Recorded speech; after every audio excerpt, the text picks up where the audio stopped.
Notice both lateral glute complexes are tight, causing a decrease in hip adduction and internal rotation. There's a decrease in thoracic spine rotation, and heel whips bilaterally are due to an unstable first ray on both feet, especially the right. This causes the right hip to bail out. Walk with the transverse plane arm reach shows tightness in the mid-thoracic spine and a decreased internal hip rotation bilaterally. The common compensation is often found with excessive rotation in the lumbar spine.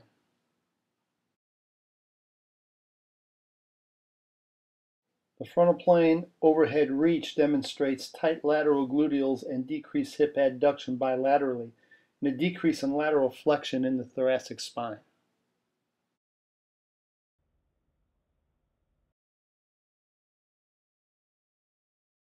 The squat walk emphasizes the available sagittal plane motion of the ankles, knees, and hips.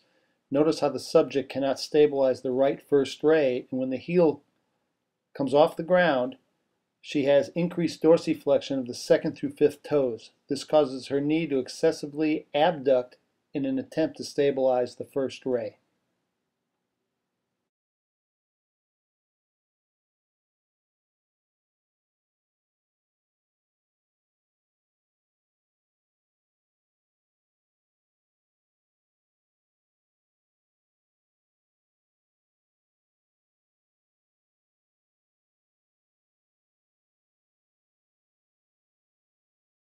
In this clip, I am assessing the subtalar joint motion, mid-foot movement, and range of motion of the great toe. Following this, I like to investigate the motion of the hips, the strength of the abductors in isolation, then I'll compare them in an integrated assessment using the functional grid.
After I place the rear foot in a somewhat neutral position, notice the alignment of the forefoot and metatarsal heads to the rear foot.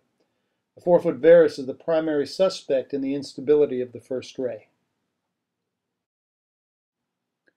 This test assesses the calcaneal eversion, dorsiflexion, forefoot abduction, tibial internal rotation, all necessary for gluteal recruitment. The subject has difficulty with bilateral stabilization of the first ray and dorsiflexing in both feet and ankles.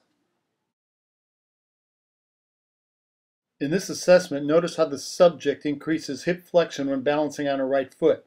Due to her lack of foot stability, she compensates and flexes at the hip to gain sagittal plane motion to recruit the gluteals.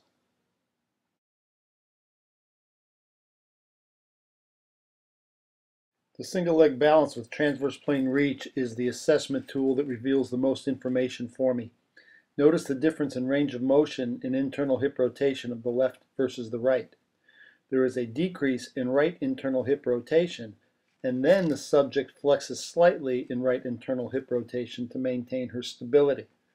This tool is extremely useful in showing not only how the hips work in the transverse plane, but also make sure you take a notice of how the lower extremity and the foot react as the subject goes into internal and external rotation of the respective hips.